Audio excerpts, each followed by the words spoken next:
Iran Israel যুদ্ধ পরিস্থিতির কারণে বিশ্ববাজারে জ্বালানি তেলের মূল্য বৃদ্ধি, ফলে দেখা যাচ্ছে আমাদের দেশের যে বিদ্যুতের উৎপাদন খরচ সেটিও বেড়ে গেছে। সরকার গতকাল সরকারি নির্দেশনার মাধ্যমে জারি করে যে অর্থাৎ বিদ্যুতের দাম বৃদ্ধি করলো, এটি প্রায় 16% বৃদ্ধি করা হয়েছে।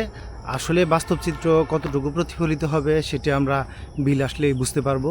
তো 16% বৃদ্ধি আসলে দ্রব্যমূল্য সহ জনজীবনের যে মান সেটির উপরে প্রভাব বিস্তার করবে, সেটি বিশ্লেষকরাও বলছেন। আমরাও দেখব যে আসলে সেটির বিলের মধ্যে প্রতিফলিত হবে।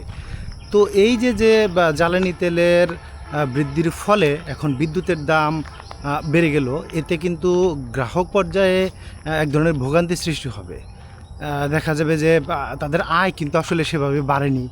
গড়ে দেখা যাচ্ছে যে প্রায় আপনার জ্বালানি তেল বা অন্যান্য বিদ্যুৎ সহ অন্যান্য ব্যয় প্রায় 20% বেড়ে গেল সম্প্রতি।